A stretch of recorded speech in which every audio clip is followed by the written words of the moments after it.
Hey, Daniil, Arthur Kapitanakis with USOpen.org. So 2 years ago, when you made the final here, you had that amazing run in the series, but like you said beforehand, you still didn't have high expectations. You hadn't really done it in the slams yet. Now, once again, a great couple of results in the series, #2 in the world. I'm curious, how have your expectations changed, and do you approach the slams a little bit differently now as opposed to when you were making your way out? Yeah, definitely a lot more expectations than before, because I remember 2019 very well. My best result on a slam was Australian Open fourth round, and it was the only fourth round I actually got. So I said honestly, the goal is to try to make it to quarters. I was in good shape. Now I have 2 finals, so yeah, need to win to make a better result at a slam if I want to make it better. I was playing good both in Toronto and Cincinnati, where were same balls, quite same conditions, hot, humid. I just want to continue this level. When I play good, I know that I can cause troubles to my opponents, and that's the most important. After it's a slam, so there are going to be some tough matches. There are going to be some tough opponents, especially the further you go. Hopefully, that's what I'm going to try to do. And you can never say before the tournament, yeah, I'm thinking to win quarters, 6-4, 4-6, 6-2, 6-2. No, but just want to play good, and like this, I'll have my chances to do good in this US Open. Really? Willie Weinbaum from ESPN. Hi. Hi. How would you describe the opportunity and the competition among the guys who've not yet won a major but are near the top of the game? Yeah, I think it's good. We probably all want to be the first ones to make it. Well, actually, Thiem is the first one of, if we can call it next gen, which we're not anymore, but we were kind of in this group. He was the first one to do it last year. Out of the big 3, only Novak is here, who's of course going for the Grand Slam. Stefanos was in the final, Roland Garros 2 sets up. I was in the final in Australia, not 2 sets up, but still in the final. So we're gonna try to get him. And of course, this competition to be the first one of these young guys to win a slam is, I think, everybody wants to do it, but there's gonna be only one who makes it. Hey, Daniil, Andrew, I can also the ATP website. You're playing someone in the first round who has a lot of experience. I'm just curious what you think of the matchup and what you gained from playing him a couple of times in the past. Yeah, tough matchup. Playing Richard in the first round, never easy. I think he was in semis one time here, if I'm not mistaken. I played him last year in St. Petersburg, lost the first set, managed to step up and win the other 2. I think, I'm not going to talk tactics, but again, tough opponent. I need to play well from the first point till the last one to beat somebody like Richard. I'm sure he doesn't want to play me either in the first round, so just want to play good, been practicing good, and ready to go out on Monday. Howard Fendrich for the AP. Hi, Daniil. Hi. Last year, you saw what it was like to play here without any fans. 2 years ago, you had quite a fun back and forth with the spectators. What do you think it'll be like having a full house back here in New York, and how does that change things? Yeah, first of all, really happy that there's going to be full crowd capacity in New York. That's just huge. That's cool. Actually, it's funny because I don't know if it's, it's tough to say, but if it's going to be the same people or nobody remembers 2 years ago. So it's going to be funny on my first match to see how the crowd reacts, to see me back in New York with fans here. I just hope that because it finished on a good note, it's going to continue the same way. I love a New York crowd. It was an amazing experience in 2019 in every aspect. And I'm just curious to see what it's going to be like again on my first match. And I'm going to try just to the best I can to show a good level of tennis, and by this way to make fans support me. In general, over the last year and a half, you've seen what it's like to have basically nobody there. And how does that change things for you, whether there is a crowd or is not a crowd? I would say the biggest change is that without the crowd, it's probably a bit tougher to change the match, because if you're not playing Roger or Rafa or Novak, many of the matches which you're going to be losing, the crowd's going to go for you because they want a longer match. They want it to go to 3 sets. So they're going to pump you up. And it's the same for the other guy. When there is no crowd, it's only you who can try to change it. And I think for me that's one of the biggest differences, because after we all know how to play tennis, so when you step up there, you know that there is million people watching on TV, so you're still gonna try to win. We played Masters 1000, we played Grand Slams without fans, so and still it was kind of the same guys going further. It was some great matches that you could see on TV, but I think the biggest, the energy that the crowd gives you, when you don't have it, it's tougher to change the energy of the match. I would call it like this. Earlier you referred to the big three, and they have, of course, won majors over and over. How would you describe what you've learned about what it takes in terms of strength of body and mind to get that far and win a major? It's probably, the tougher thing in tennis, because, again, it's just about the thing that you play 7 matches, and out of 5 sets. So sometimes you're gonna, not feel your best in the first round. You're gonna play a 5-setter, and you're gonna win it. And you know that you have 6 matches to go. Who knows? Maybe some of them also in 5 sets. So that's the toughest thing. Some ATP 250s you're gonna be by first round. It's out of 3, and you have 4 matches to win out of 3. It's different than 7 matches out of 5 sets. And that's where the big three are amazing, that they were able to, always be in the finals and semifinals, where for 2 weeks, non-stop, for all of the sets, they would not have this level drop, and they would always be on top of their opponent. That's what I'm trying to learn, and probably everybody else, and I feel like I progressed a lot in this aspect. And again, that's what I need to try to do here. Okay, I can take one more question in the room, Mark. Mark Berman, New York Post. Just with Novak, what is the factors that make him so great? Like, what is the one shot that you consider his best shot, or the one attribute that makes him so great? If I'll have to choose just one, I would probably say the movement.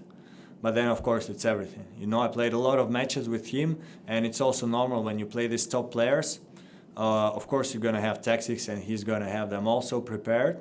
But every match is a new story. So just talking about it, I remember Australian Open when I lost to him, but it was in the 4th round, so 2019 also. And at one moment of the match, I felt like if I just go on his backhand and I try, to make him play a lot of balls, this tactic would work not bad. Then the next match I would try to do the same, and he would destroy me. So it depends so much on the conditions, on the guy today, him or me. So it depends. That's why we like tennis. Every match is a new story. But if I would have to choose one, it's going to be the movement. But if not, he's probably one of the most complete players in the history of tennis. So backhand, forehand, serve, return is not bad also. Thank you. That concludes the questions in the room. We're now going to transition online. You can see the reporter on the monitor on your left. Please give your name and affiliation, and also remain on mute until you are prompted. We will start with Richard. Richard, you are live. Hi, Richard Osborne from USOpen.org. Thanks again for taking some time to chat with us today. Obviously, Novak is chasing some big history in New York beginning on Monday. And I just wondered if you reflect on all he's been able to accomplish in his career, given that he's done a lot of it in the same era as Roger and Rafa. It's just amazing. I have no other word, because, again, as you say, when he came, there was Roger, Rafa there already. And, probably even me as a kid, because I was still a kid, or every fan in the world, thought, okay, Novak, great player, but gonna be there, maybe win few slams, but never gonna be at the same level as Roger and Rafa because, well, they're amazing. Rafa with his ability to fight, Roger with his easiness on the court and everything, and he was able to almost break all the records in tennis, if I'm not mistaken. And to be honest, I think he's gonna break a few of them in next years to come. Of course, we can never know about injuries or whatever. So that's what is amazing about him, about his mental strengths, about his tennis strengths also, because, well, there are other guys who are strong mentally who are not able to achieve what he has done. And yeah, for me, as you actually said, it's amazing that he managed to achieve it when Roger and Rafa were there before him.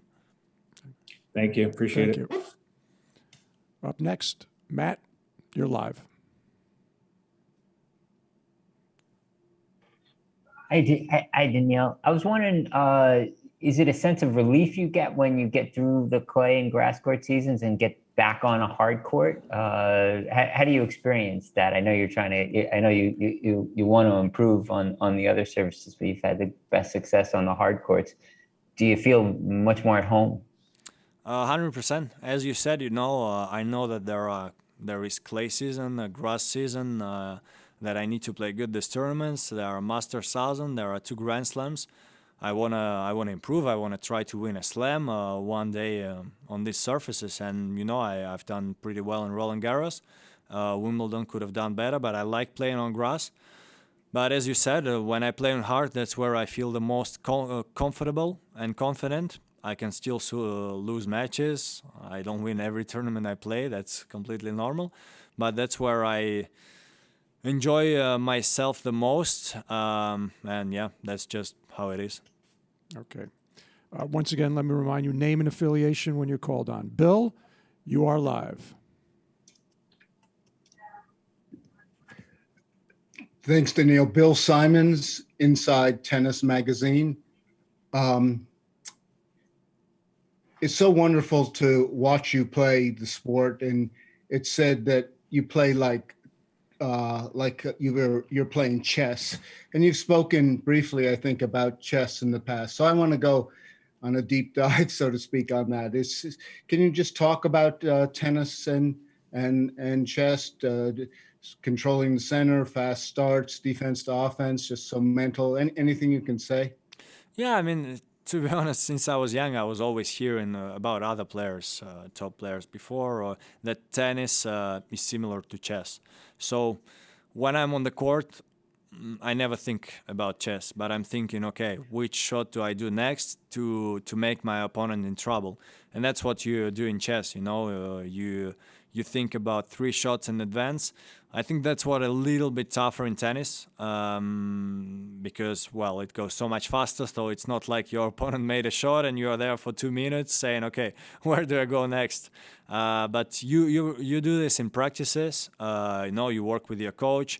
So I don't know, let's say you play 2 cross courts, 1 down the line, your opponents go cross, you try to hit it down the line, you go to the net, whatever. So these things, they become automatic for you on the court.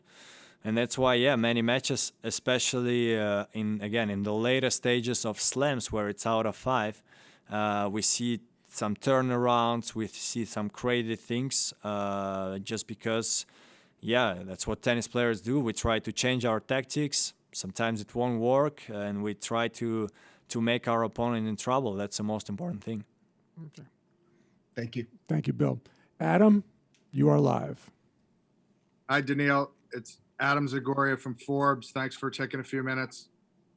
I know you said you think Novak is going to end up breaking a lot of records. Some people think he's going to get to 25 or 26 majors down the line. I know you can't predict the future, but do you think that's sort of inevitable that he's going to get to 25 or 26?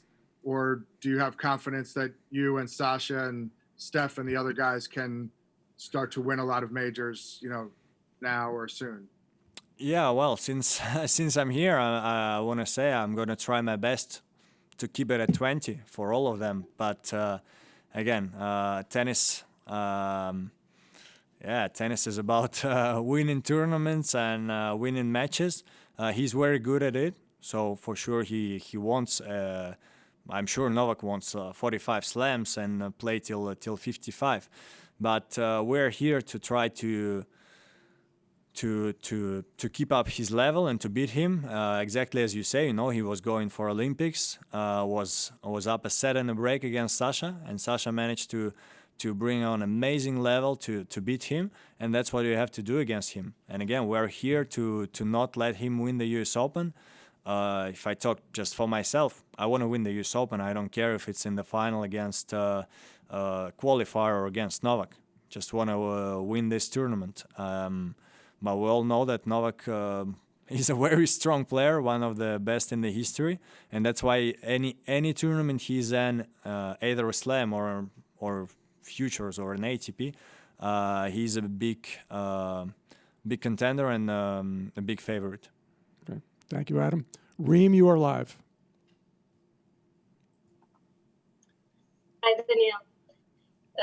Daniil, just to piggyback off on your answer, for a long time, the slams have been about the big three, and I'm wondering, and you said that you were there to stop him, but I'm wondering, do you ever think of what the dynamic on the tour is going to be like when the big three are not around? Already, there's been a few slams on without Roger and Rafa, and at some point, Novak will retire. How do you think the dynamic will change in terms of the switch in mentality of, instead of you're hunting someone, you're going to be the hunted? Do you think the dynamic will change in terms of the competition and the mentality of players on the tour when they're not around? It's impossible to say because, sorry, there was some echo. It's impossible to say because, first of all, there was tennis era when there was no Roger, Rafa and Novak. And well, there were other champions who were winning slams, sometimes in a row, sometimes a lot of them in the year. And I'm sure it's going to be the same. Of course, again, I want to be the one when they retire. Yeah, I want to take a Grand Slam, Olympics Games in the same year, all the Masters and everything. But we have a bunch of strong players already for some time, close to doing something big. There's going to be definitely new guys coming. It's always the case in any sport. And we can never predict if, for example, when they retire, there's going to be a new 3 or 4 guys who are going to take over the slams, or it's going to be just guys changing because of the surface, because of the moment. So yeah, what these 3 did is something exceptional in sport, I want to say, which maybe will not be there in tennis for 100 more years, or maybe it's going to be the same in 10 years after them, and we can never know. Thank you, Reem. And we've saved the toughest question for last. Rex, you are live. Okay. Hi, Daniil. Hi. My name is Rex, and I'm from the Kickcaster program. And I just want to say that you are my prediction to win the U.S. Open this year. And did I make a good pick? Definitely. I'm going to try for you, man. I'm going to try for you. Yeah, I'm going to try my best. I have nothing else to add.